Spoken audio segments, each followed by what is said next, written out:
Friends, நம்ம வந்து பார்த்திங்கன்னா ஹைதராபாத்லேருந்து சென்னை வந்தாச்சு. நமக்கு சேலத்துக்கு வந்து மதியம் தான் ட்ரெயின். சரி என்ன பண்ணலாங்கும் போது சென்னை பீச்சுக்கு போகலாம், மெரினா பீச்சுக்கு வரலான்னு சொல்லி வந்திருக்கேங்க. இப்போ அதுக்கு தான் போயிட்டுருக்கிறேன். மணி இப்போ வந்து 7:30 மணி. என்ன போயிட்டு அங்கே கடலை பார்த்துட்டு அப்புறமேட்டு வந்து சாப்பிட்டு மறுபடியும் அண்ணா சமாதி, எம்ஜிஆர் சமாதி, கலைஞர் சமாதிலாம் சுற்றி பார்த்துட்டு நம்ம சென்ட்ரல் போனங்களா கரெக்டாக இருக்கும். மறுபடியும் நம்ம வீட்டுக்கு போகிறதுக்கு அப்படியே இந்த பயணத்தை நீங்களும் என்ஜாய் பண்ணுங்கள். 2வது முறை மெரினா பீச் வரேன். ஓகேங்களா. ஃபஸ்ட்டு ஒரு முறை வந்தேன், ஆனால் அப்போ வந்து நான் போய் கடல் பார்க்க முடியல. ஏன்னா வெயில் ஃபுல்லாக படிச்சுட்டு இருந்துச்சு. மதியம் வந்தேங்க. நாங்கள் அப்புறமேட்டு மகாபலிபுரம் போயிட்டோங்க. ஓகேங்களா. இப்போ தான் வந்துட்டுருக்கேங்க. தூரம் போகணும், ஆனால் இப்போயே மூச்சு வாங்குது. சாப்பிட்டு போயிருக்கலாமோ. போயிட்டு வந்து சாப்பிட்டு அப்புறமேட்டுக்கு சென்ட்ரல் போகலான்னு பார்த்தேன். கொஞ்சம் மூச்சு வாங்குது. ஸ்நாக்ஸ் இருக்குது, சாப்பிட்டுக்கிட்டு அப்படியே போய் கடலை ரசிக்கலாம். வாங்க ஃப்ரெண்ட்ஸ், அப்படியே நீங்களும் கடலை பார்ப்பீங்க. பீச்சை பொறுத்த வரைக்கும் மார்னிங்கை விட ஈவினிங் தான் அதிகம் கூட்டம் வருவாங்கன்னு நினைக்கிறேன். கடைகளும் அதிகமாக போட்டிருக்குறாங்க. நான் இப்போ எதுவும் கடை இல்லை, சும்மா 1-2 பேர் போனாங்க. அதுமாரி போகிறீங்க தான். அதெல்லாம் காலையில் வேலைக்கு ஓடுவாங்க பழக்குது. இங்கே பரபரப்பான வாழ்க்கை சூழ்நிலையில் சாயந்தரம் தான் பீச்சாக இருக்குன்னு நினைக்கிறேன். இப்போ அவ்வளோவா கூட்டம் இல்லை. கடைகளும் எதுவும் ஓப்பன் இல்லை. என்ட்ரன்ஸில் தான் கடை இருக்குது, அங்கேயே சாப்பிட்டுட்டே தான். பாருங்கள் ஃப்ரெண்ட்ஸ், பீர் பாட்டில் இதுமாரி இன்னும் எவ்வளோ ஆல்கஹால் பாட்டிலை வந்து உடச்சி வர போட்டிருக்கிறாங்க. கவர்மெண்ட்டும் முடிஞ்ச அளவுக்கு சுத்தம் பண்ணுது.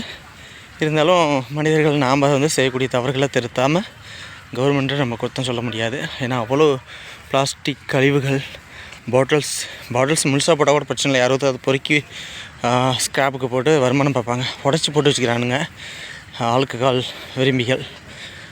ஓகே, என்ன பண்ணுறது, சமூகத்தை நம்ம அவ்வளோவா திருத்திட முடியாது. நம்மளை நாம்ளே பார்த்து திருத்திக்கிட்டால் தானே உள்ள நாம் ஒருத்தருக்கு பற்றி சொல்கிறதுங்கிறது அவர் காரியம் கிடையாதுங்கிறத இதன் மூலியமாக தெரிஞ்சுக்கலாம். கடலுக்கு வந்தாச்சுங்க. கடல் சவுண்டு நம்மளை அழைக்கிறது. செம்மையாக சவுண்டு போடுதுங்க. அலை பெரிய அலையாக வரும் பொழுது சாமி. நம்ம குளிக்க போகிறதெல்லாம் இல்லை, காலை மட்டும் நினச்சிட்டு நம்ம கிளம்பலாம். பார்க்கவே பிரம்மாண்டமாக இருக்குது. கொஞ்சம் நேரத்தில் வந்திருந்தால் இன்னும் செம்மையாக இருந்திருக்கும். ஃப்ரெண்ட்ஸ், செம்மையாக இருக்குது ஃப்ரெண்ட்ஸ். அலையும் வந்து சும்மா பொழந்து கட்டிகிட்டு இருக்குது. பெரிய அளவுக்கு அலை வருது.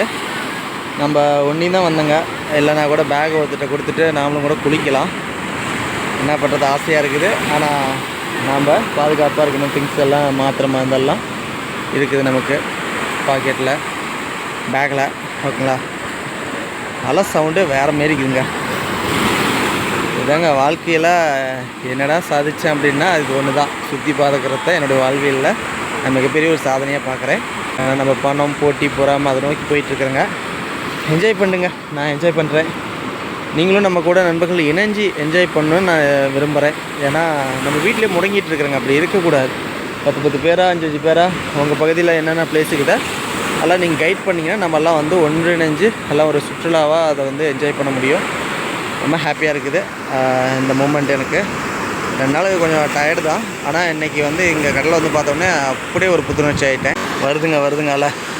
நினைஞ்சிடக்கூடாது, கால் மட்டும் நினைஞ்சால் போதும். வா, இழுக்குதுங்க பின்னாடி அப்படியே.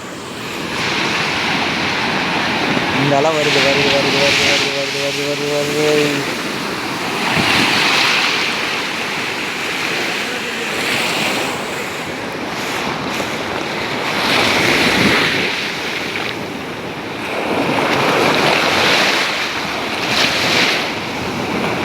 அட்டாச் பண்ணுற மாதிரி இருக்குதுங்க கால்.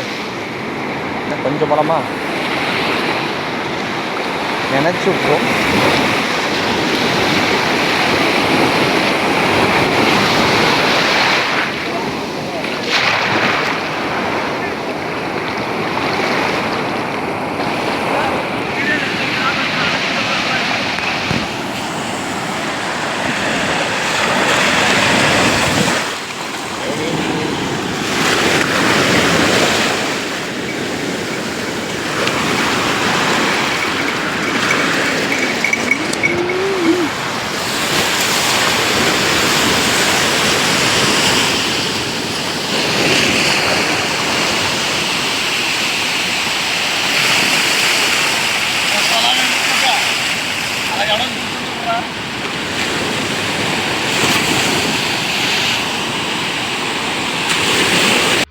மெரினாவில் இந்த சாங்கியம் சடங்குன்னு சொல்லி மூட நம்பிக்கைலாம் செய்வாங்கிறத நான் லைவாக இப்போ தாங்க பார்த்தேன். ஒரு தோழியை அறுத்து அப்படியே நாற்றம் அடிச்சுக்கிட்டு கிடக்குதுங்க. இத்தனைக்கும் மக்கள் வந்து கூடுற இடத்துலையே இதுமாதிரி முட்டாள்தனமாக பண்ணி வச்சுருக்காங்க. இதுக்கு தான் காசி ராமேஸ்வரம்னு இடம் ஒதுக்கியிருக்கிறாங்கல்ல, அங்கே போய் இதுமாரி வந்து நீங்கள் சாங்கிய சடங்கு செஞ்சுருக்கணும்.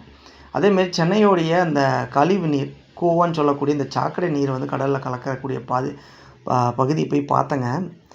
ஐயோ சாமி, என்ன கொடூரமான ஸ்மெல்லு, தண்ணி கருன்னு சாக்கடைங்க. இது எல்லாமே நம்ம இந்தாண்ட மக்கள் கூடக்கூடிய இடத்துல கொஞ்ச நாச்சும் அப்படியே வந்து குப்பை கூலம் அந்த கழிவுகள்லாம் இந்த பக்கமாக வந்து லைட்டாக கலக்குதுங்க. டேரெக்டாக நடுக்கடலுக்கு ஓடலை. ஓகேங்களா? இதுக்கு வந்து நம்ம ஏதோ ஒரு மாற்று கட்டமைப்பு இன்னும் உருவாக்கி ஸ்ட்ரெயிட்டாக டேரெக்டாக போய் நடுக்கடலில் சேர்கிற மாரி இன்னும் கொஞ்சம் கல்வரிகள்லாம் போட்டுவிட்டு கொண்டு போகணும். இந்தாண்ட குளிக்கக்கூடிய பகுதிக்கு வந்து சேராத மாரி கவர்மெண்ட் என்ன ஸ்டெப் எடுக்கணும். கவர்மெண்ட்டும் எடுத்துகிட்டு தான் இருக்கிறாங்க. இன்றைக்கி இந்த பிளாஸ்டிக் கழிவுகள் பாட்டில்ஸ் எல்லாம் வந்து சேகரிக்கிறதுக்காக ஒரு டேக்ட்ரி வந்து சுத்தம் பண்ணிட்டு இருந்துச்சுங்க. பார்த்தேன். அருமையாலாம் குப்பை கோலத்தெல்லாம் அள்ளிட்டு மணலில் மறுபடி சலிச்சு விட்டுருச்சு. ஆனால் என்னென்னா, நம்ம மது விரும்பி நண்பர்கள் இளைஞர்கள் என்ன பண்ணாங்கன்னா, குடிச்சிட்டு பாட்டில் உடச்சிட்றானுங்க. உடச்சி அந்த பாட்டில் வந்து அப்படியே துகளாக சின்னதாக அது வந்து ஃபில்ட்ரு பண்ண மாட்டேங்குது. அது என்ன பண்ணும், மணலாக அது கலந்துருக்குதுங்க. நான் வந்து நடக்கும்போது செப்பலுக்குள்ளே மணல் புந்துச்சு. அதில் ஒரு சின்ன பீங்கான் துகள் இருந்திருக்கும் பொழுது காலை நறுக்குன்னு குத்திடுச்சுங்க.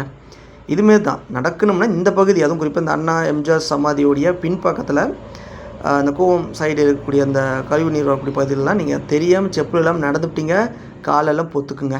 அதுதான் உண்மை. எதாக இருந்தாலும் அந்த பக்கமே இருந்துக்குங்க. நான் தெரியாமல் வந்து சுற்றி பார்க்கன்னு சொல்லி வந்து மாட்டிக்கிட்டேன். அதே போல் இந்த மெரினா பீச்சுங்கிறது இயற்கையாக உருவானது கிடையாதுங்க. செயற்கையாக நம்மளுடைய ஆங்கிலேயர் காலத்தில் இங்கே வந்து கட்டமைச்சாங்க. ஜார்ஜ் கோட்டை கட்டும் போது, அதேமாரி சென்னை துறைமுகம் அமைக்கிறதுக்காக, போக்குவரத்துக்காக துறைமுகம் அமைக்கிறதுக்கு போது இது உருவாக்கப்பட்டது தாங்க. வெள்ளையர் காலத்தில் இது செயற்கையாக உருவாக்கப்பட்டது. ஏன்னா அந்தளவுக்கு வந்து கடல் வந்து உள்வாங்கி இல்லாமல் நெருங்கிடுச்சு.